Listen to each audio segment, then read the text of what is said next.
First, introduction. Overview of telecommunication industry in Malaysia. Malaysia telecommunication industry has undergone significant growth and transformation.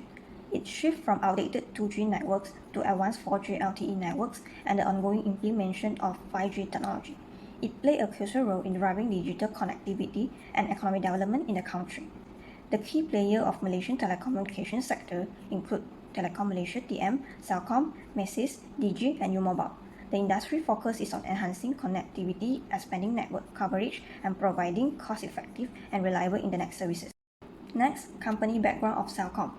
Celcom, also known as Celcom Axiata Berhad, is the first mobile operator in Malaysia, which was founded in 1988. Celcom has reached 98% of urban area with 2G, 3G, and 3.5G service. Its 4G network covers 76% of users for extensive network coverage.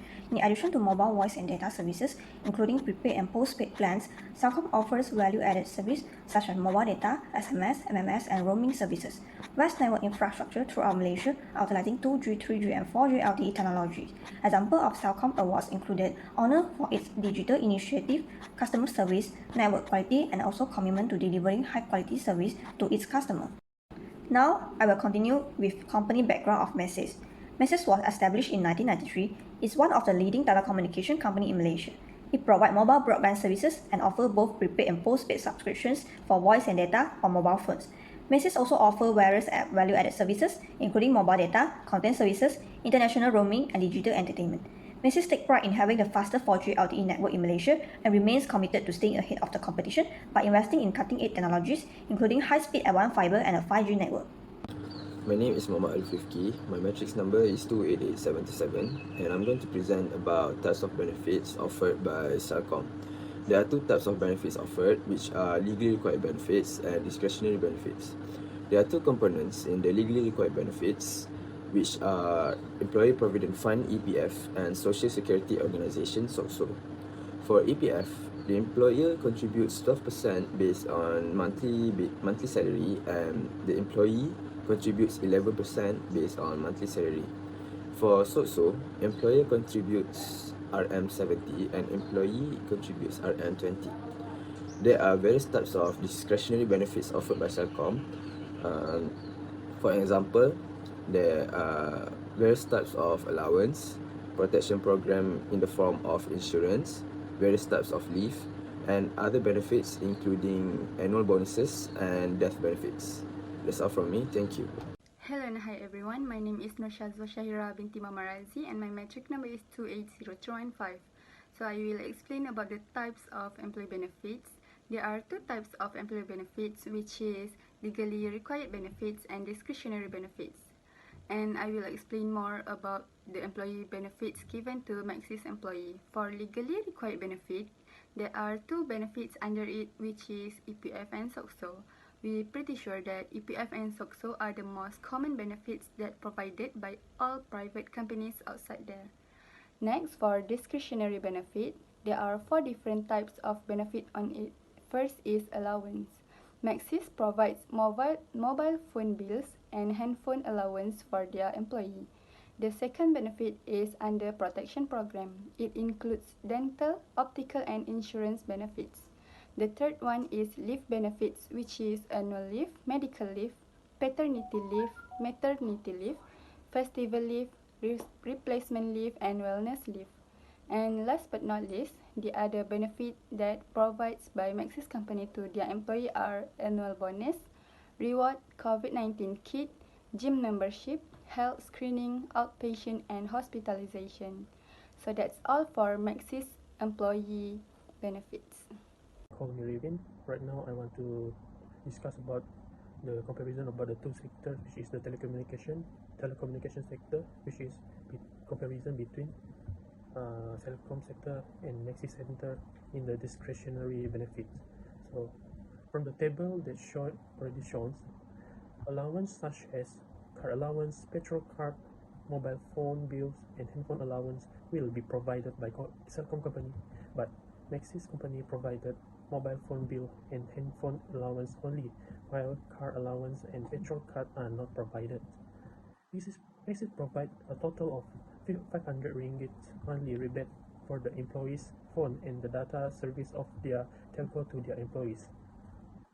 Besides that, The providing allowance, which is the handphone allowance by Maxis company, is the one of the priority for the staff and also their family members. For protection program, Celcom company provide dental insurance, hospitalization insurance, outpatient medical treatment insurance, executive medical screening insurance, group term life insurance, and group term accident insurance, but not provide the optical insurance. Protection program by Maxis company provide dental insurance with the insurance is under AIA, and they convert it into benefit point and can claim when next salary will come. Maxis also provide optical insurance to the employees because it is very important, especially for the employees who have always worked facing the screen. For the leave, Celcom company gives 20 days of annual leave to the employees. Same with the company of the Maxis, also giving the equals day for employees about the annual leave. Then Celcom company provide 20 days for giving the medical leave for their employees, but Maxis provide only 12 days of medical leave for the employees. This situation shows that the different Celcom company has more time to medical leave for the employees than Maxis company with 8 days. Celcom also provides 75 days of maternity leave to their female employee who want to give birth, but Maxis provide 90 days of maternity leave to their female employees. This situation shows that Maxis give more days than Celcom with around 25 days. For annual bonus, Maxis provide 3-month bonus for the employees, which is the employees required to perform well with giving the good service to the company, while Celcom also provides annual bonus depending on the position in the company. When we see the comparison between Celcom and the Maxis company, mobile phone bill and handphone allowance, dental insurance, annual leave, and annual bonus are displayed the similarity between these two companies in the telecommunication sector. The Maxis and Celcom companies shows the difference in car allowance and petrol card, optical insurance, hospitalization, outpatient medical treatment, executive health screening, group term life and group term accident and medical, and also maternity leave. Then the rest, which is that benefit, give festival leave, replacement leave, paternity leave, wellness leave, reward, COVID-19 kits, gym membership, health screening, outpatient, and hospitalization can be compared because the company are not giving complete detail about these all variables of employee benefits. So that's all from me. Thank you. Okay, now we continue with outstanding issues in employee benefit practice in company Celcom and Maxis. First, the issue that happened in Celcom is the lack of clear and standardized policies during COVID-19 pandemic. In the first place, Celcom didn't offer any compensation to the workers who contracted the COVID-19 virus. Employees may experience greater financial pressure associated with COVID-19 if benefit did not offered by the company. This might include costs for COVID-19 examination, medical care or medication, as well as potential of income loss from illness and isolation. Employees could be forced to cover these expenses on their own, which might cause them stress and hardship. The next point is employee pay for the PCR testing themselves. Employee morale and work satisfaction may suffer if they don't feel support during a crisis. Lack of perk or help might make employees feel frustrated, dissatisfied, and that their company does not care about their well-being. This might then result in lower productivity and motivation.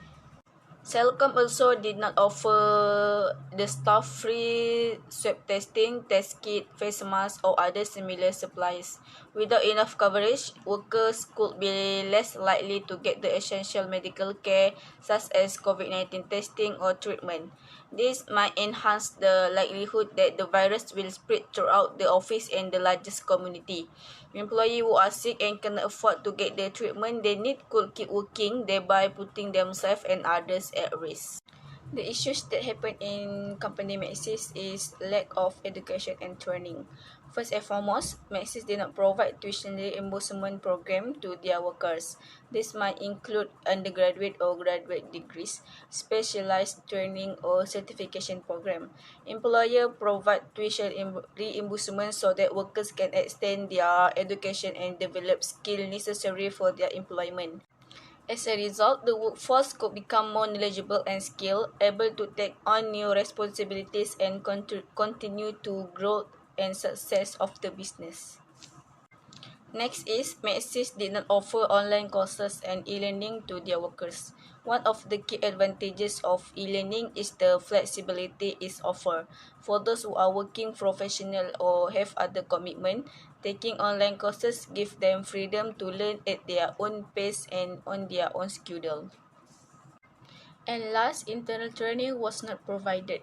This training, including software training, compliance training, and installing new technology, may be conducted by internal trainer or by outside expert. To fit their particular needs and objective, companies might design and alter training courses internally. This ensures that the training closely relate to the duties performed by the employees and company's goals. So, in general, education and training have benefit for both companies and employees. Companies benefit from improved performance, employee engagement, and workforce retention, and employees benefit from chances for professional development. So, that's all from me. For the recommendation and solution, both of the company did encounter a few problems that were challenging to handle and manage.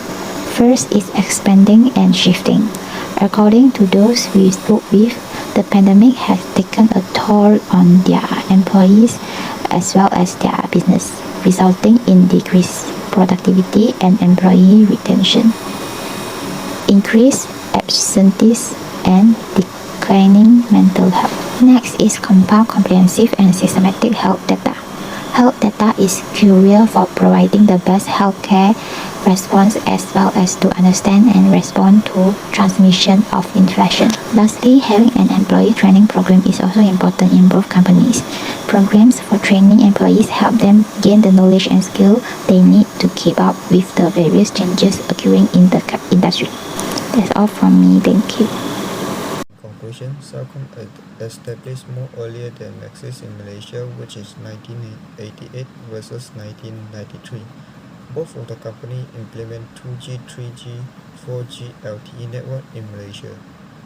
And Celcom is more on develop their business through the service, which is mobile data, SMS, MMS. While for the Maxis, there is more on improve their service, which is internet speed, coverage, and reliability. For the employee benefit, the legal requirement benefit stated by the government are contributed, such as EPF and SOCSO. And for the discretionary benefits such as allowance, insurance, leave, bonuses, these all are provided to employee depending on the capability of the employer, which is the company. For the outstanding issue, we can conclude that the Celcom is lack of clear and standard policy, which will make the employer suffer a lot due to the company having not taken necessary action upon the employee when they face the health and financial distress problem. And for the Maxis, there are lack of education and training. Company need to spend more on the top to ensure that their employees are well when facing the customer. And lastly, the recommendation and solution for both of the company is, in Celcom, they need to expanding and shifting. And for the Maxis, they need to teach employee the new skill. This will make the employee can have a better time to rest if the shift is rotated, and also will gain more professional skill towards the customer from the learning process that implemented by the company. That's all. Thank you.